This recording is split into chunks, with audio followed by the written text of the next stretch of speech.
The farm goes all the way back to 1909.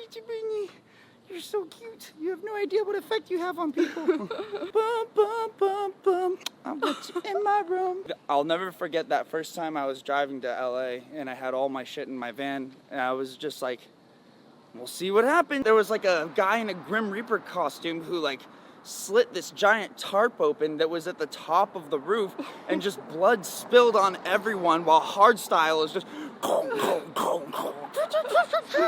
was just like, oh my god, what is this? I will pronounce you husband and wife, you will kiss the bride. Hi, this is Engel. Today I'm here with GHASTLY. Hello. This is my second interview with a pet, actually. Oh, really? But not a bunny, yeah. Oh. Yeah, I'm glad we brought the bunny instead of the boa. Yeah, we tried that and it like at me. Yeah, it took a good bite at you. It was definitely down to fuck you up. I don't know why. It was usually he's really nice, but he is still a boa constrictor. So you're born in Buckeye, Arizona? Yeah. Yeah. Actually, I was born in Phoenix, Arizona originally. Oh. But Buckeye is a lot of my growing up. Yeah. Yeah. And your parents are from Arizona as well? Uh-huh. Did they start the farm when you were like already growing up there? Or how long have they had the good farm? The farm goes all the way back to 1909. Oh wow. Yeah, it's been in my family for a long time. I'm the first one to like divert away from it actually. Whoa. Like I still have a lot of interest in the farm, and I definitely support it as much as I can, but music was always what I really wanted to do. So yeah, you helped a lot on the farm when you were growing up, right? Like setting up stalls or like selling stuff. Oh yeah. Sorry, I got bunny hair in my nose. I sold all kinds of things, like I sold like chocolate milks to t-shirts to sometimes I would become my own little entrepreneur on my days off, and I would still see an opportunity, and I'd go outside with like a laundry basket and I'd turn it upside down, take all the toys I didn't want and just sell them to random kids. Yeah. And random kids would be like, Mom, this little boy over here is selling action figurines.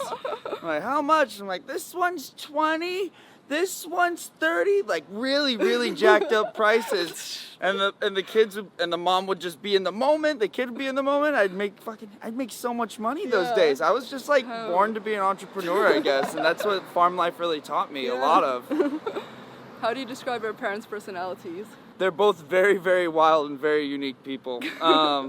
Very open, and I think that's where I get my open book personality from. Mm-hmm. Definitely, they're very open books. How do you describe yourself back then growing up? Ambitious, excited, and I think everyone had that when they were a kid, when they'd look up in the sky and be like, wow, I'm here, like world's so cool. Did you like school growing up? Oh my god, do you smell that ice cream? Yeah. Fuck, that smells so good. Did I like school? Yeah. Yeah, it was pretty cool. I got picked on a lot in the beginning, and then I started to kind of find my friend group around like 7th, 8th grade, kind of. Mm-hmm. I was never like the popular kid because I was so fucking weird, but I definitely found my footing more I think like my sophomore year of high school. Mm-hmm. Is when I really started to figure out like the friends who were worth being around, shit like that. Did you have favorite subjects? Yes. In high school? Yeah. Oh, well, minus music. I'd say English and science were my favorites. And what were you into before you started music? I think before music, I don't think there was really anything that took me by storm before that. There was hear people cooing at the You're so cute. You have no idea what effect you have on people. I really like drawing actually. Drawing was like a big thing for me. I remember once when I was a kiddo, my parents left me at home for a day with my sisters, and I was just drawing all day. And I took all of my drawings and I put them all over the refrigerator. I covered the refrigerator with my drawings, and my parents came home. I was like, Mom, Dad, look what I made. And they went, good job, David, good job. I had drawn like these monsters eating families, like decapitating people, and they're just like laughing at him, like ha ha ha, while people are on fire, and they're like, "What's wrong with our son? We got one of those serial killer kids." Oh my gosh! And you did like, was it murals? I saw you like tweeted a picture recently. Yeah, that one. That one was actually a recreation of a painting I did a long time ago that someone wanted on their wall. But the fact that I was like down, I was just like, yeah, dude, I'll come and repaint it like almost 50 times larger, you know? Yeah. I miss drawing so much. It's so fun. I try to find time for it. It's just difficult, you know, between everything. What kind of music were your parents playing in the house when you were growing up? That's a good question. You know, my sisters would play a lot of country. My dad hated country. My dad really loved the oldies. Oldies like Love Shack, shit like that. Love Shack, yeah. That was the fire. And we would do that kind of stuff all the time. Oh, that's a cool one. They always change up these murals. But yeah, a lot of oldies, a lot of low rider. That was like his favorite. And my brother would always play metal. He'd like secretly play metal for me, like AC/DC, Metallica, Megadeth, Pantera, Anthrax, things like this. Oh, so that's how you found Megadeth, because you started listening to a lot of when my brother got into it. My brother got me into metal, and then my sisters would always bring me either country music, which I really couldn't connect with. I can't connect with like commercial country. I totally fuck with like Willie Nelson and, you know, some Elvis Presley songs that are a little slightly kind of country-ish. But ultimately, what they brought to the table for me was like hip hop and pop music. Yeah, they brought me a lot of different styles of hip hop, and even like Venga Boys and stuff like that. So boom boom boom boom, I'm with you in my room, shit like that. Because it was like, and then I feel like that's what my music style kind of is. It's just a big mashup of all of these different things, like really happy, but also really dark. Really weird, but also, you know, like well organized and things like this. Yeah. And then that's how you formed your first band, right, in school? Like the Irish. Yeah, the Irish Front. Yeah, and you were the vocalist. Yep. I was doing the lows and the highs, And you got a fan base from that, right? Because you were able to tour. Yeah, there's actually every now and then there's a fan who comes up to me at a show and he's like, "Dude, boom snap clap," which was like one of our big songs as Irish Front. He's like, "Dude, I can't believe this is the same person." And I'm like, "Yeah, dude, I can't believe you still know about it." You know? So you were taking time off school to do that, or was that after high school? That was during high school. I was in high school. We tried to drop out. We tried to get our drummer to drop out so we could fully commit, because we had a manager who really wanted to take us on. We had a sponsorship from like Hurley. We had all these great things going for us. Like we were offered a tour with it was like a Blink-182 opening slot, and I was like, let's do this, you guys, let's do it. And our drummer was too young. He wouldn't drop out, which I can understand, but still, like, find a way. There was a way. He could have taken online classes, but chose not to. His family told him not to. And so the band fell apart, and I wasn't done with music. Yeah. I wasn't just gonna give up. So after 2 years of stagnant shows and just kind of no growth at all, I was like, all right, well, I'm quitting and I'm moving to LA, and that's it. Yeah. During that time you were in that band, you were also you learned how it was like to just like live in a van, right? Oh yeah. Yeah. Yeah. Oh yeah. With 7 people in total, nonetheless, instead of just one, you know. We would have to puzzle ourselves onto the floor to like make room for everyone, because we couldn't even afford hotels. We were getting paid like $150 a night between 5 people and a pizza. That's pretty much what we get. Yeah. For these shows where we drove ourselves across the country. We drove to New York and back twice, playing I think somewhere around like 85 shows in total on those 2 tours. Wow. And just making like 100 to 250. I remember one time we made 350 and we were like, dude, we're doing it. We're really making the money now. It's like, oh my God. Yeah. What did your parents think of the whole thing initially? Oh, they hated it. Yeah. Oh, they hated the metal. They really didn't like it. Because, excuse me, you know, as much as they wanted to support the my musical tastes, they just could not get into the death metal shit. They could not mess with it. They would come to the show and they'd be like, David, this is not our vibe. There's literally pentagrams on the walls and people beating the shit out of each other. How are we supposed to support this? You guys don't understand me. You guys don't understand me, Mom. How about you being a musician itself? Did they mind that? Oh yeah, no, they were glad that I had a nice. passion for music. They thought that was great. But as soon as I picked up a microphone, went, they were like, "Oh God, what's wrong with him?" They asked that question many times. Did you go to college for like a really, really short time? Yeah, I went for like one term, like not even a full year. I think I did just like a semester, and that was it. Was this after your band? No, I was still in the band at that point. Oh. I wanted it to. I thought, you know, do the thing everyone tells you to do, which is go to college after high school because you have to for some reason. Get yourself in debt. It's really fun. And I ended up wasting, I think, like $15,000 just going to a place where I was like, I don't like any of this shit.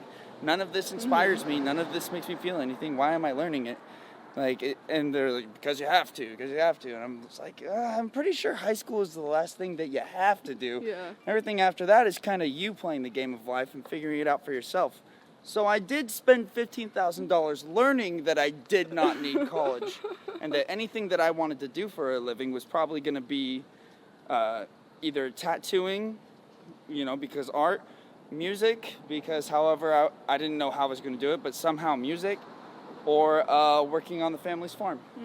So. Did you have a major that you were going to be? No, just business. Oh, business. I got better at drawing by taking meteorology courses. Just to show you how much I gave a fuck about college. And then after they decided not to go, you went straight to LA. Yeah, when I gave up on that, I was just like, all right, that's it. I'm buying a van. I'm moving to LA. I can't do this anymore. After so many years of working on the goat farm, and that was kind of the beginning of it all for me. And that's where it all really kind of I'll never forget that first time I was driving to LA and I had all my shit in my van, and I was just like, we'll see what happens. But I was so excited. I was just like, yes. I have no idea who lives out. I don't know anyone out here. I don't have any friends in LA. We're just gonna see what happens. And that was just so exciting for me. I was really stoked on it. A lot of people are scared when they make their first move. Oh, you're giving me little kisses, baby. Oh, you're being so good. Yes, you are. And you already knew Ableton by then? No. I actually learned about Ableton by moving to LA. Oh. I was working with Reason originally and exporting tracks out of Reason into Audacity, which anyone who knows what that means is going to say, that's absolutely terrible. How were you even doing that? And, but then my friend Clinton, actually, who I met off of Facebook, moved into my van with me. Oh. Like, he found out what I was doing. He was like, dude, that's awesome. Can I come live in your van with you? And I was like, yeah, dude, absolutely. So this total stranger drives from New Mexico to come live in my van with me, became my best friend, and then mentioned Ableton to me one day. He was like, yeah, my friend Brendan, he makes music on Ableton. And I was like, what's Ableton? He's like, you don't know what that is and you want to be a DJ? And then he showed me and I was like, yes, this is what I've been looking for. And that was it. What was the turning point that you realized you wanted to do electronic music? When I started going to raves when I was like 18. Oh. I was like 18, started checking out raves, and I was like, this is fucking awesome. They're crazy, the music right? is so hard and intense. Like, I went to a one called Bloodfest in Arizona. Yeah, it was like blood everywhere. People were like blood naked. everywhere, and everyone's like wearing nothing, just totally horrifying, actually. And yeah, there was like a guy in a Grim Reaper costume who like slit this giant tarp open that was at the top of the roof, and just blood spilled on everyone while hardstyle is just. I was just like, oh my God, what is this? This is like way crazier than any metal show I've been to, and everyone's so nice, and everyone's just like, hi, nice to meet you. My name is Butterfly, and they're like, oh, what the fuck? I remember that night I got rave married to some girl I just met, and the guy like gets on the microphone, like in front of everyone. He's like, I now pronounce you husband and wife. You may kiss the bride. He's like screaming while there's blood being sprayed everywhere. And I kissed this girl I didn't even know. I was like, what the fuck just happened? Oh my God. Oh man. And that's when I was like, this is special. I like whatever is happening here. I want to be a part of it. How long after until you met Static Revenge? Static Revenger I met off of Craigslist, actually. Because I would go on Craigslist and I'd just type in producer or DJ or anything like that I could find in like odd jobs on Craigslist. I think I met him in 2013 actually, early 2013. And then he introduced you to, was that Sullivan King. Sullivan King was the first person he introduced me to, and through Sullivan King and him taking me out to Icon Collective to kind of like, because I never knew anyone who really wanted the exact same thing as me.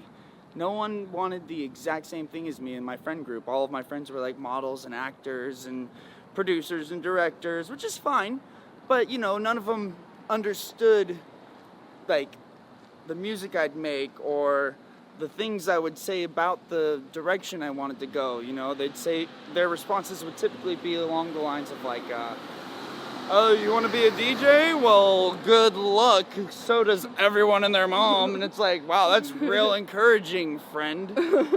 You know? And while you were still living in a van, you were trying to apply to jobs, but like going to Jack in the Box, showering there. Oh yeah, I got every job I ever had from Craigslist. And I got fired from every job I ever had because I'm not good at having regular jobs. Yeah. Really bad. Excuse me. And then your first big break was your song on OWSLA, right? Yeah, I think Crank It did a lot. Crank It was probably the first time that I really saw people like starting to say, hey, I like Ghastly. I was like I'd open my Twitter feed and I saw that, I'd be like, what? You like me? They're not talking about the Pokemon, right? No, they're talking about me. And it caught me off guard, and that's when I started seeing like there was a shift and that people actually were interested. And that's when I started working my absolute hardest. Oh, but did you move back home, right? Or this was before that? That happened after. Why did you decide to move back home? Oh, because I was broke.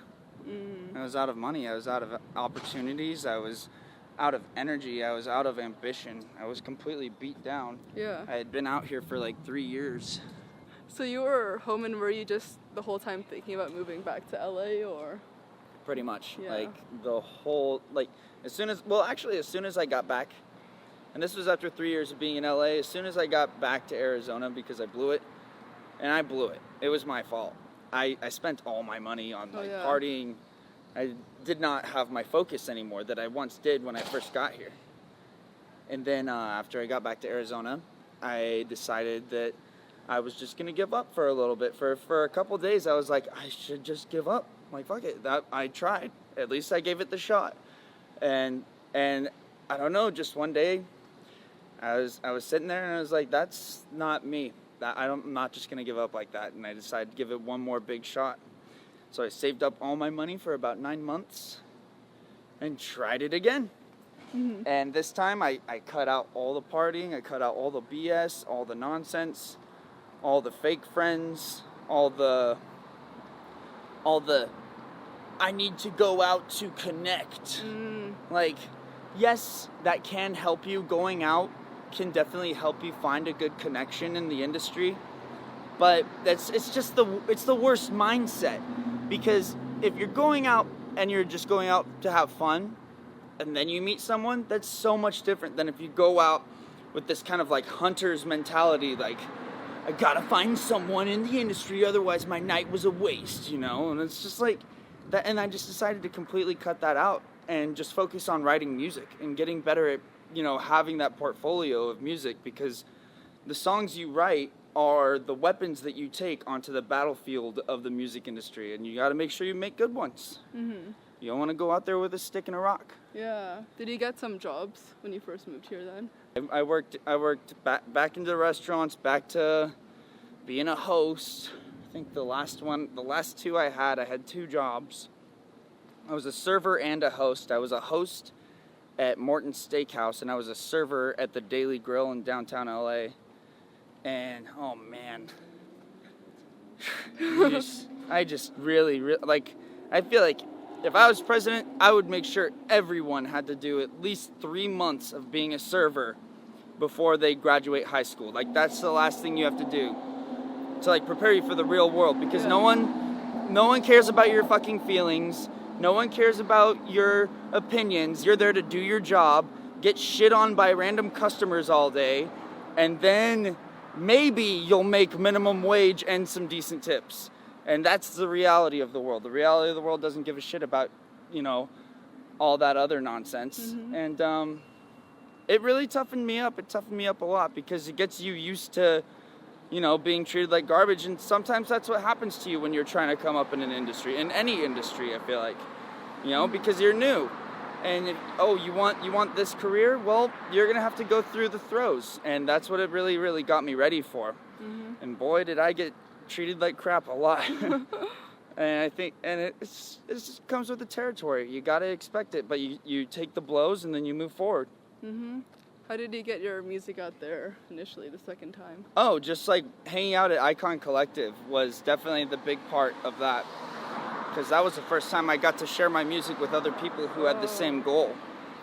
So they were sharing, and then blogs started picking it up, or? And then Buygore started hanging around Icon Collective. Buygore picked up me and Sullivan King's song, and that was my first release on a record label that I felt like was really moving me forward in the last like 3 years.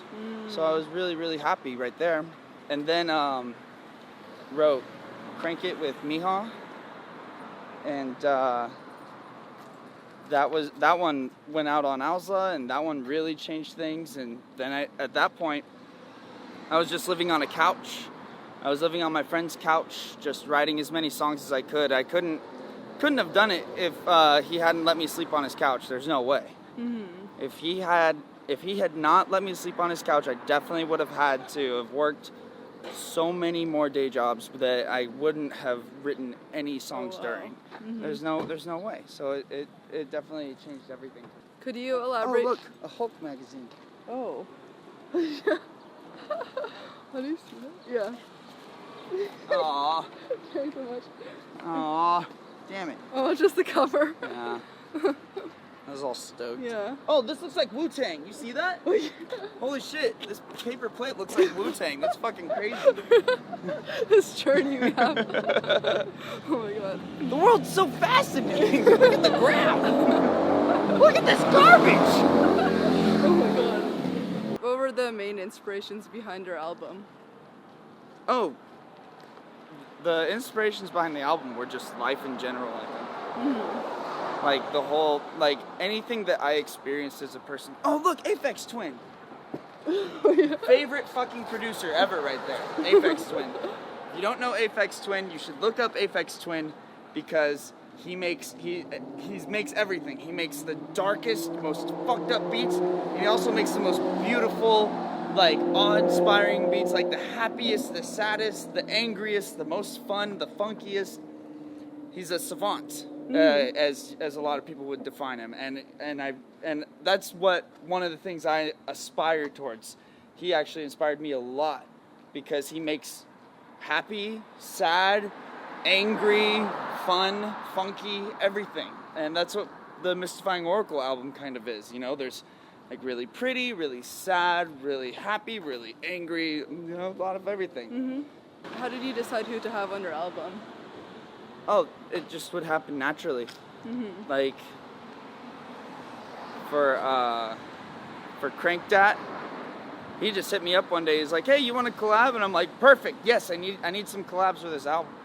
And then there was another one after that was Dr. Fresh. He and I worked on that track a long time ago. We just finally decided to release it. Who else? Barely Alive. We just kind of like just started working together one day. It's bizarre. And like with Shaylin on All Wait, having her vocals, that was literally just like she came over one day because my friend knew her, and she started singing and playing the piano. Whoa, bunny, almost jumped off. And she started singing and playing the piano one day, and I was just like, wow, you're really fucking good. Can you try singing on this song? And she immediately started singing like that, and I was like, yes, very good. Yes. And how about your inspiration for the art itself? That inspiration actually came from India. I was in India and I saw a lot of these beautiful six-armed goddesses, and you know, like I thought that, and there's also there's lots of different cultures that have multi-armed like entities, and I wanted to create my own, kind of like from her own realm, her own like kind of spirit and all that, and that's really where like.